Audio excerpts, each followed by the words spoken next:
مسلم شریف کی طرف آتے ہیں، یعنی اس کی ایک روایت ہے، حضرت عائشہ صدیقہ رضی اللہ تعالی عنہا بیان کرتی ہیں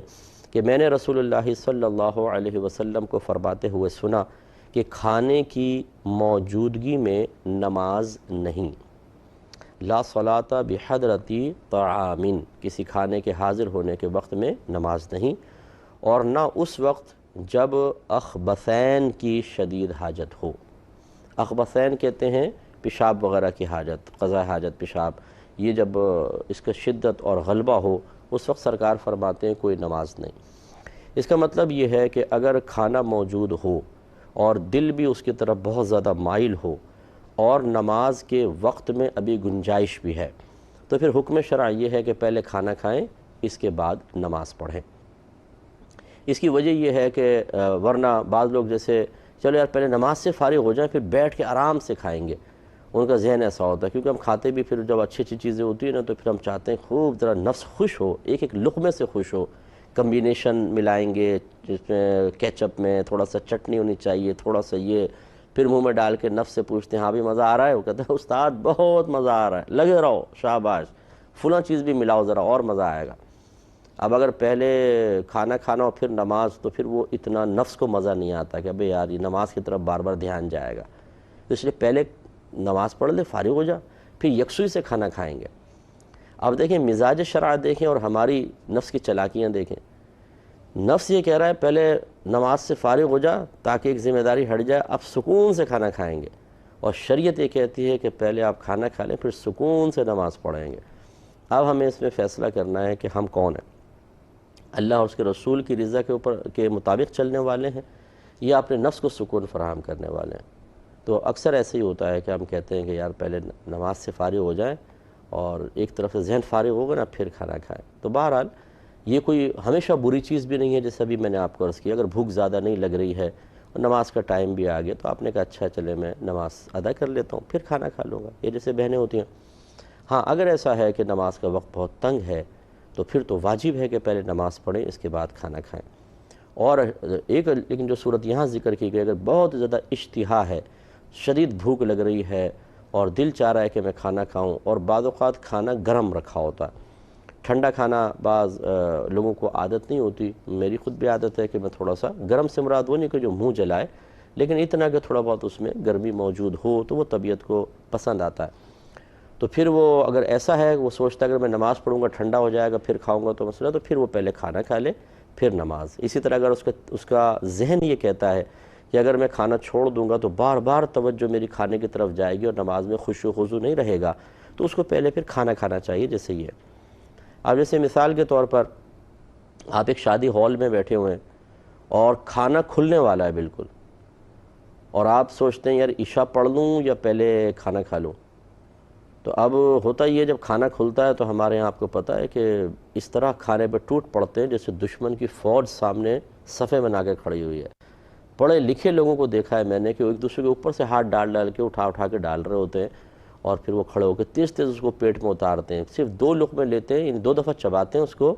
اور اتار کے معدے سے کہتے ہیں بیٹا سب باقی کام تم کرو، میں جلدی جلدی بس سپلائی میں فراہم کروں گا، پیسنا کھانا سب تمہارا کام ہے۔ حالانکہ اصل تو دانتوں کو اللہ نے دیا اسی لیے کہ اس کو چبایا جائے، اس کو کھانے کو نرم کر کے اتارا جائے، معدے کو وہ کام نہ کرنا پڑے جو دانت کا کام ہے، لیکن ہم ایسے ہی کرتے ہیں۔ تو اب اگر کسی کو یہ گمان ہے کہ اگر میں نماز پڑھنے چلا گیا اور وہاں کھانا کھل گیا تو ڈھکنے جب ہٹتے ہیں اور خوشبو پھیلتی ہے اور لوگوں کے چمچوں کی آوازیں شروع ہوتی ہیں پورے ہال کے اندر، تو پھر نفس کا بے چین ہونا تو ایک لازم امر ہے، پھر کہاں نماز میں مزہ آئے گا، پھر ہوگا اٹھک بیٹھک تیز تیز تیز تیز تیز تیز نماز، اندر سے آواز آئے گی بھائی جلدی کر تجھے پہلے سمجھایا تھا تو کہاں نماز میں لگ گیا، وہ دیکھ ساری بوٹیاں کھا جائیں گے، اتنے موٹے موٹے مشٹنڈے پڑے ہوئے وہاں پہ، اور پھر آدمی جلدی سے نماز چھوڑ بھاگے یا تیز تیز ادا کرے۔ اب ایسی نماز ہمیں یقیناً وہ نفع نہیں دے سکتی ہے جو ایک خشوع و خضوع والی نماز ہے، اس لیے پہلے کھانا کھا لیں پھر یہ۔ اچھا اب سوال یہ پیدا ہوتا ہے جماعت تیار ہے، آپ قریب ہیں مسجد مثال کے طور پہ، آپ نے دیکھا بالکل جماعت تیار ہے اور یہاں کھانا بھی تیار ہے، اب کیا حکم شرع ہوگا؟ اچھی طرح یاد رکھیں ہمارے نبی کریم صلی اللہ علیہ وسلم کا یہ فرمان جماعت کو اور انفرادی طور پر نماز ادا کرنے دونوں صورتوں کو شامل ہے۔ اسی لیے فقہاء نے فرمایا کہ اگر کھانا تیار ہے اور توجہ کھانے کی طرف بہت زیادہ ہو رہی ہے، اشتہا ہو رہی ہے، جیسے بھوک لگ رہی ہے، کوئی کام کر کے آتا ہے اور ہارڈ ورکنگ کرتا ہے، بہت زیادہ بھوک لگ رہی ہے، تو یہ کھانے کی موجودگی ترک جماعت کے لیے عذر بن سکتی ہے۔ خصوصاً بیان فرمایا گیا کہ اگر کوئی شخص گرم روٹی کھانے کا عادی ہے اور ٹھنڈی چبانے میں اس کو تکلیف ہوتی ہے تو یہ ترک جماعت کے لیے عذر ہے، یاد رکھیں، وہ کھانا کھائے اپنے پھر جا کے جماعت میں شامل ہو۔ تو اس لیے ہمیں یہ فیصلہ کرنا ہے کہ کس طریقے سے ہمیں کس چیز کا انتخاب کرنا ہے۔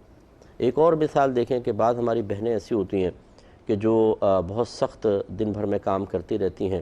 اور عشاء کی نماز خاص طور پہ ان کو ذرا طویل محسوس ہوتی ہے کہ 17 رکعتیں ہیں۔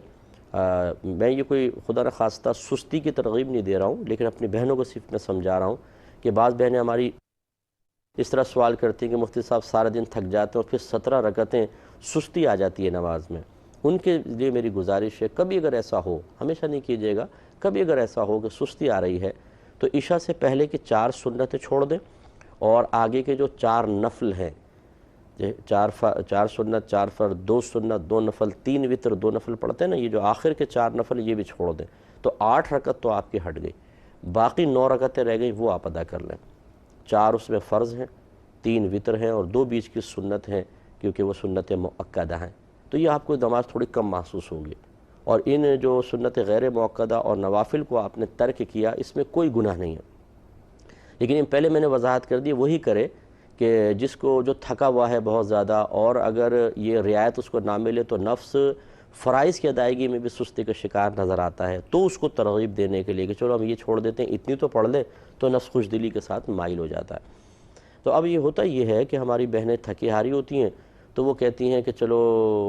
اب اگر پہلے کھانا کھانے کی طرف آئیں تو ایک تو پہلے تھکا ہوتا ہے آدمی، پھر جب کھانا کھاتا ہے تو بعضوں کی عادت ایسی ہے، اور میری بھی ایک ساتھ اگر میری نیند کا ٹائم ہو خاص طور پہ کہ کھانا کھانے کے بعد نیند بہت سخت قسم کی چڑھنا شروع ہوتی ہے، تو وہ بعض ہماری بہنیں کہتی ہیں کہ مفتی صاحب پھر سستی آ جاتی ہے بہت زیادہ شدید قسم کی، اور پھر نماز پڑھنا دشوار ہو جاتا ہے۔ تو اگر ایسی صورتحال ہو کہ آدمی یہ سمجھتا ہے کہ اگر میں کھانا کھاؤں گا پھر تھوڑی دیر میں بیٹھوں گا کہ چلو تھوڑی دیر کھانا ہضم ہو پھر میں نماز شروع کروں، تو بعض اوقات تو نماز کے لیے سستی آ جاتی ہے، اور نفس و شیطان ایسے غالب آ جاتے ہیں کہ پھر دل یہ چاہتا ہے تھوڑی دیر لیٹ بھی جاؤں، تھوڑا سا ذرا آرام کر لوں، پھر نماز پڑھ لوں گا، اور اس میں کبھی کبھار نماز نکل جاتی ہے۔ تو اس میں اب 2 صورتحال ہیں۔ پہلی چیز یہ ہوتی ہے کہ اسٹیپ وائز آدمی چلے، تو پہلی چیز تو یہ ہے کہ تھوڑا نرمی کا معاملہ رکھے، اور وہ یہ ہے کہ ایسی صورت میں آدمی نماز پڑھ لے اور پھر کھانا کھائے، تاکہ یہ سچویشن ہی نہ آئے۔ جب یہ تھوڑا سا آپ کا عادت بن جائے، اس کے بعد اپنے آپ کو ہمیشہ پھر ایک اسٹیپ آگے لے کے جانا چاہیے، کہ اب یہ نہیں کہ جو نفس کہہ رہا ہم اسی کے مطابق اپنی صورتحال بنائیں، بلکہ کوشش یہ کرنی چاہیے کہ صورتحال وہ بنائیں، ماحول وہ اختیار کریں، یا اپنے اطراف میں ماحول وہ کریٹ کریں جو اللہ تعالیٰ اس کے رسول چاہتے ہیں۔ لہٰذا جب کچھ عرصے آپ ایسا کیا آپ نے، اب آپ نفس کو اس طرف مائل کریں کہ نہیں، پہلے کھانا کھائیں گے کیونکہ ہمارے آقا صلی اللہ علیہ وسلم کا فرمان ہے، اور اس کے بعد لیٹوں گا نہیں بالکل، یا لیٹوں گی نہیں، تھوڑا سا ٹہل کر ہلکا پھلکا سا،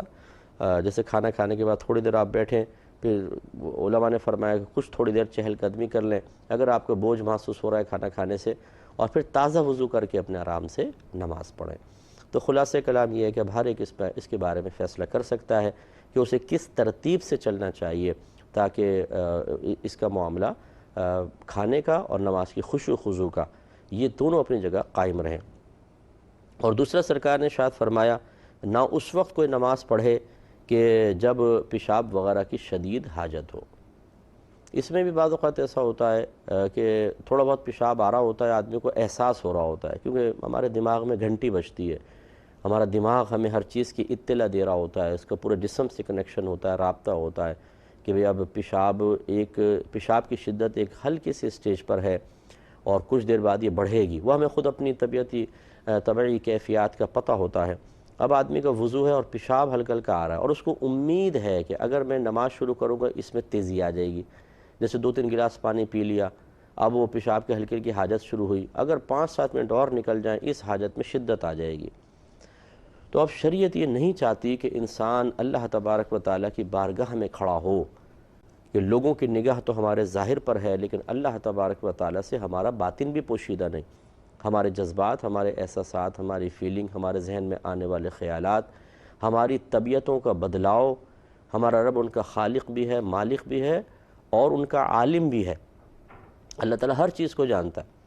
اب ہم نے تکبیر لگائی، لوگ تو دیکھ رہے ہیں بڑے خوش و خضوع سے نماز پڑھ رہا ہے، لیکن ذہن کے اندر چل رہا ہے پیشاب بہت زور سے آ رہا ہے، جلدی جلدی بس جلدی نماز ختم ہو جائے تو میں جا کے پیشاب کروں گا۔ اور اسی طرح جماعت سے نماز پڑھ رہے ہیں، امام صاحب نے لمبی قرات کر دی، پھر سوچ رہے ہیں بھئی یار یہ امام صاحب کو بھی بڑی لمبی لمبی صورتیں یاد آ گئیں آج تو بھائی اسی لیے تو شریعت نے کہا تھا، ہمارے نبی کریم صلی اللہ علیہ وسلم نے اسی لیے تو ارشاد فرمایا کہ پہلے ان چیزوں سے فارغ ہو جائیں، ورنہ حالت نماز میں جبکہ توجہ اللہ کی طرف ہونی چاہیے، استغراق اخروی امور کی طرف ہو اور ہم نماز پڑھتے ہوئے پیشاب پیشاب پیشاب یہ ذہن کے اندر آ رہا ہو، یقینی سی بات ہے کہ یہ قطعاً غیر مناسب ہے۔ اگر آپ دنیاوی کسی افسر کے سامنے کھڑے ہوں اور سوچ رہے ہیں کچھ کھڑے ہوئے اور وہ کہے کیا سوچ رہے ہو، آپ کہیں یہ پیشاب کے بارے میں سوچ رہا تھا، تو ایک عجیب سے لگے گا نا، بولے یار تم میرے سامنے کھڑو کے پیشاب کے بارے میں سوچ رہے ہو۔ اب آپ سوچئے جب اللہ تبارک و تعالیٰ کی بارگاہ میں حاضر ہوں اور وہاں پیشاب کے بارے میں توجہ ہو، کسی اور گندگی کی طرف توجہ ہو، تو کس قدر بری چیز ہے۔ اسی لیے فرمایا پہلے اخبثین کو ختم کریں۔ اس میں حکم شرع یہ ہے کہ اگر جماعت بھی تیار ہے اور انسان کو پیشاب کی حاجت ہو رہی ہے، جماعت کی فکر نہ کرے، پہلے جا کے آرام سے استنجا وغیرہ سے فارغ ہو، پھر وضو کرے، پھر اگر جماعت مل جائے ٹھیک، نہیں ملے گی تو یہ ترک جماعت کے لیے عذر تھا، یہ گناہ گار نہیں ہوگا اور یہ نماز اس کی بہت اچھی اور کامل کہلائے گی۔ امید ہے کہ انشاءاللہ ہمارے بھائی بہن اس پہ توجہ کریں۔